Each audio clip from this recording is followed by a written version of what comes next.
Hi, everyone. Good morning. Are you awake yet? I've got a great panel here with me today to talk about apps and devices, the things that we can't live without. I'd like to introduce, of course, Jeff Pulver, our host, Jeff Sass, and Philippe Schwartz from Withings. So I'm going to ask you, gentlemen, some questions about this idea of the quantified self. Can we cue the first slide, please? The term quantified self was coined evidently in a 2007 Wired article, and actually before that, this is probably one of the granddaddies, the body bug, came out in 2005, has a resistance sensor on the back to see how much you've been sweating, accelerometer, et cetera. It's huge and unwieldy, et cetera. So this term has been around a while, and these devices have been around a while, and I'm wondering for each of you, what exactly does the quantified self mean? What is it to you? And what's the benefit of having this kind of data? Well, start on this side, or? Sure. I would say my discovery is that everyone's big data. That everybody's information about themselves has much meaning today and into the future. And that if we actually could quantify ourselves now, we'd be able to diagnose things in the future. I'm waiting for doctors to figure this out because I'm getting tired of medicine being reactive rather than proactive. And I believe that if we could anonymize and autonomize our information as a people and collectively have our information as a person, there'd be a lot less need for certain types of healthcare in the future. I think that the secret to life is movement, right? In all things. You got to keep moving. And what's great about these devices, and I only have today this is the Up band, this is the Basis band, this is the Nike Fuel band, this is the Motorola Active, which is really cool, and of course I have my Fitbit here as well. Not that I'm keeping track of things, but what's great about these devices and this capability is it provides a tool for measurement, and measurement becomes the motivation for your movement. You know, if you're aware, you can act upon it. I'll mention also that I first found out about Philippe's company through a post a friend of mine had on Facebook when he finally got down to 200 pounds in weight. And with Withings, what I discovered was that weight no longer mattered. I mean, I know that I've been on this journey since July, and I was trying to explain to everybody that it's not about weight loss, it's about body transformation. But having an ability to monitor my lean mass, relatively speaking, relative to my weight, and see that in a week or in a month's time when I only lost 3 pounds, but I actually lost I actually gained 10 pounds of muscle mass. It's pretty phenomenal. So I learned that numbers are just numbers, but the information we have behind the numbers is much more substantial, much more meaningful than the raw data. So I'm learning to appreciate what we don't know to help encourage for what will happen. So the Withings for me has been a positive influence, and I'm still trying to get my cardiologist to understand he could now flip through and see my blood pressure readings. I still have to go in every 3 months. He doesn't understand. Well, I think that obviously I'll just add to the similar answers. The fact that you have the ability in a very easy and seamless way to have that constant feedback on a regular basis, if it's every second of your life, or every morning or every night, whenever you take your weight. I think the fact that you have this ability to get that constant measurement is really the basis for the motivation to kind of act upon what you see. So I think that's to me the basics for quantified self. I think I think you're right, Jeff. It adds to the fact that I think it's helping also moving the world of health, if you put wellness and fitness maybe on one side, but health as a system, from being a very institutionalized type of organization into kind of being repersonalized or owned by the patient, or not even the patient, before they become patient, right, which is even more important. Right. So the re-centralizing or having the person being basically the best caretaker of himself or herself versus the doctor. And the doctor become another part of that chain, but I think this personalized aspect become super critical in the way medicine and health are going to be evolving in the future. I think also, for me personally, being able to, I mean, it's a pain in the butt to constantly get out the scale and check every day, or record it or log it if you're lazy like me. And so having a device that tracks that and takes care of that is a huge benefit, because it removes the sort of tedium from collecting the data. And of course, when you've got a beautiful dashboard or something that you can look at online and you can sort of track your progress, I personally find it to be much more inspirational. Although try taking those scales through TSA, it's kind of hard to explain why am I traveling with a scale in my bag. So, you know, I've learned to actually go a few days without checking my weight because it's very addictive. I mean, for me, it's like, I wonder if this addiction gets better, but it doesn't. The more I use these devices, the more connected I feel. But if I'm going to be away from my scale for more than a few days, I feel the loneliness, you know? It's fun when you mention the addiction. I know, sorry, Eric was going to ask about it. I'm sorry. No, but just carrying on. It's bizarre because a few Saturdays ago, I had a great day. I ran 4 miles in the morning. I was active all day. So I had 13,622 steps. Not that I'm counting. And something went wrong with the syncing, and my device only recorded 1,761 steps. That sucks. And I freaked out. I got upset. I was angry. I was depressed. It changed my whole mood. And then I stepped back and said, that's ridiculous. I did the exercise. The fact that it wasn't recorded properly didn't affect the cardiovascular benefits to my system. Yet I was so angry that I didn't have the right data. And we have to remind ourselves that the data is there for motivation, but the answer is not the data. The answer is actually moving. The answer is doing the exercise. It's almost like we want credit for the effort that we put in, and when we don't get the credit, we feel kind of robbed, you know? It's like, I had 10,000 steps today, come on. It was bizarre. So how have you, this sort of addiction sort of thing, how have you worked it into your own, you know, personal routines? Are you religious about bringing the device with you? How do you put that into your routine? I check my weight sometimes 5 times an hour. I try to step back. For now that I'm actually using Up and I'm sharing my weight with more people than myself, I cut it back to just twice an hour. But I do monitor. I can notice that in any one given day I can fluctuate 4 pounds, and it's okay, and I'm sort of understanding this. But I check my weight when I wake up and before I go to sleep, and if I'm home all day, somewhere midway. It gauges, just gives me relative indication of that. And the rest of the devices also, it's like if I had a good night's sleep, and somehow my phone wasn't on, I didn't sync right, I lost my good night's sleep, and it bothers me all day. But I'm very much using it. I just decided not to travel with my scale, that life is okay where I separate. I have a little anxiety, but I can deal with it. And I really think my life is having more information helps me better understand how I am. And I think that there is something to be said in the future for all of us to better understand our own personal data, because I think there's something good that's happening. We're still in version 1.0 of this, but as this starts to evolve, this becomes more ubiquitous, I think we're going to see transformations never before thought about. It's interesting because if you go back to devices in 2007 and 2008, we used our devices to check on what our friends and how our friends were doing. Now we can use our devices to check on how we're doing, right? So we look at it. So I always go out. I'm addicted to 2 devices. I have the Basis Band always on and a Fitbit with me. And then when I run, I also add the Moto Active, which has a GPS for running and biking. But I almost go nowhere without a device all the time. And I think passive devices, and I know you've got some things coming up that are exciting in that space too, are great, because the more you have to do, the less chance there is you'll do it. So some of the newer devices that track everything passively, where you don't have to set it into a sleep mode, and you just wear it and it knows what you're doing. It knows if you're running, it knows if you're sleeping. I think that's really exciting. I mean, I just don't like losing devices, because I've had those. I've lost more devices than I've Washing purchased.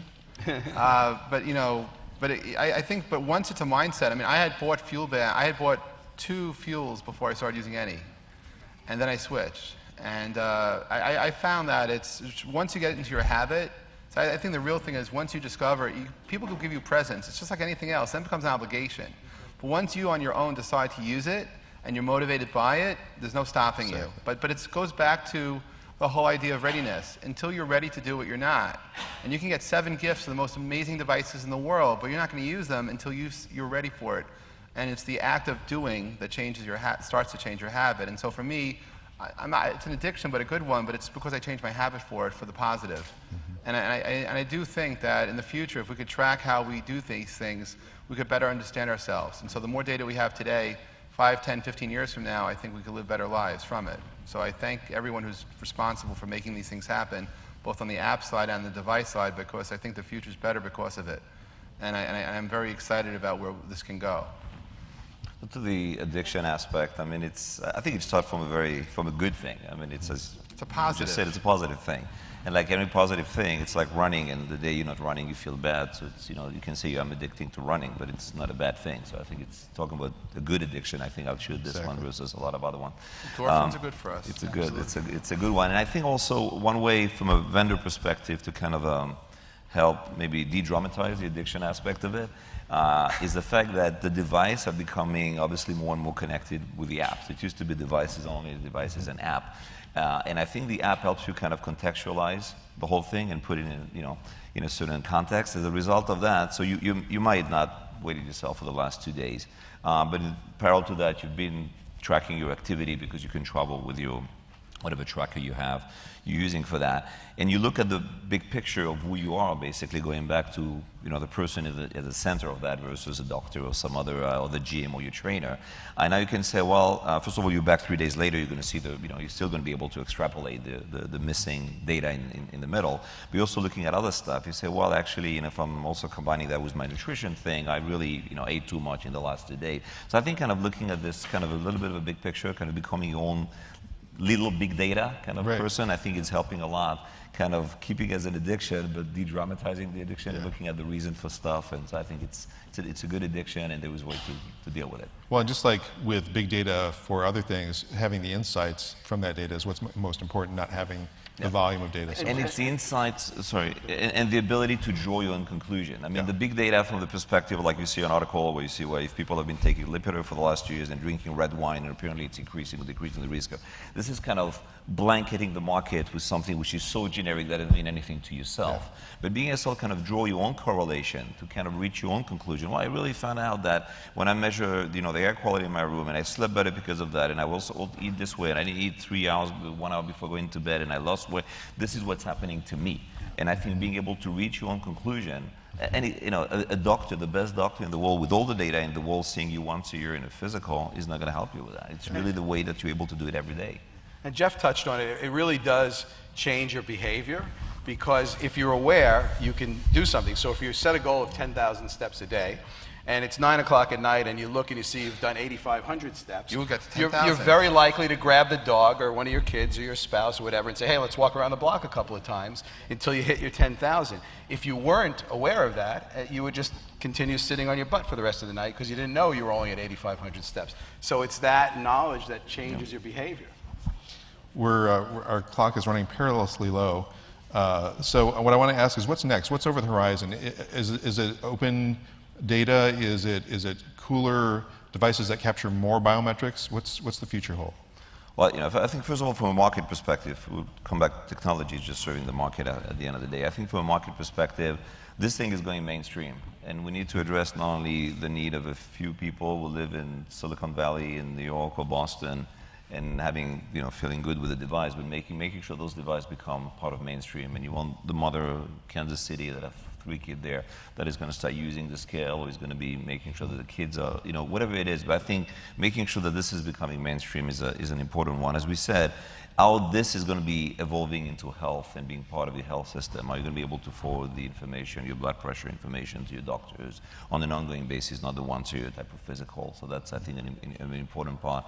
I think from an app perspective and a device perspective is obviously measuring more, but kind of putting everything in one big ecosystem. So I think that the app that are going to prevail are going to be the one that not only give you one specific piece of data, but you can put that that weight loss that you can see together with how much you've been eating and how much you've been exercising and how your blood pressure is doing, and kind of all together. Mm-hmm. And I think on the hardware side of things, it's just more and more sensors all the time, more and more things that can be basically measured.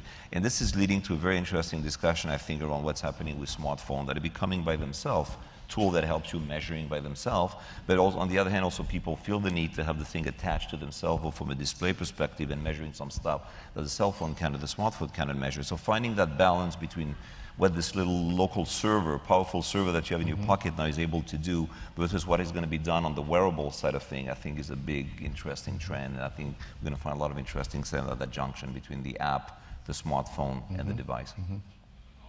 I would add a few things, but look, 10 years ago, certainly 10 years ago, I never thought I'd be choosing the phone based on the quality of the camera that it had built into it.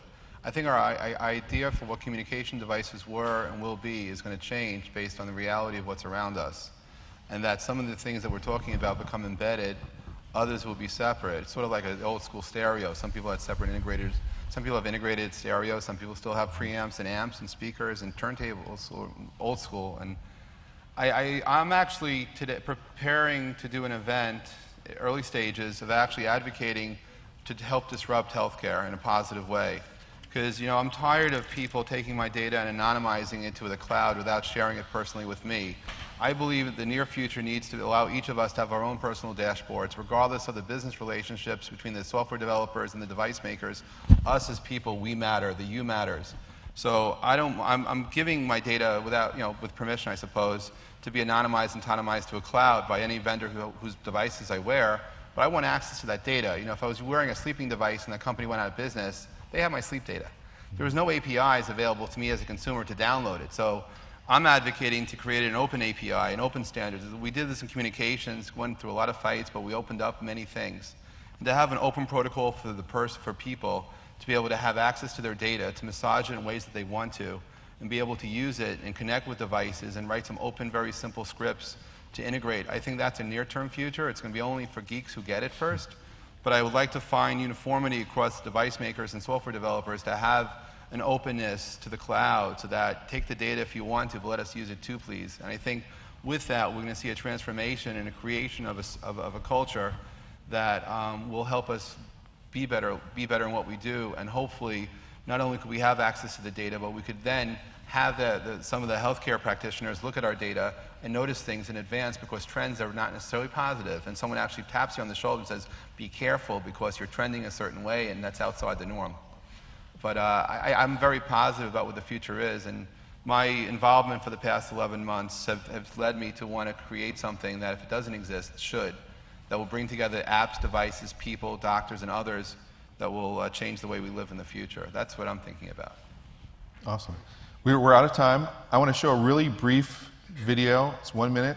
Eric is famous for his videos, so we'll give him the minute. This won an Addy Award in Phoenix a couple weeks ago. Can you guys run the video? Slide 4. Hopefully this will motivate you to motivate you fitness-wise and to acquire your own devices. Slide 4. Cue. There we go. I'll start taking the stairs tomorrow. Bet your bottom dollar that tomorrow I'll work out. And I'll eat more salad tomorrow. But that's Taco Thursday, so tomorrow. Maybe not. When I can't zip my pants or coat or parka, I'll just stick out my chins, suck it in, and say I'll quit smoking cigs tomorrow, so I'll bum from Ernie till tomorrow when I quit. Tomorrow I'll do it tomorrow, so tonight we'll be at the buffet.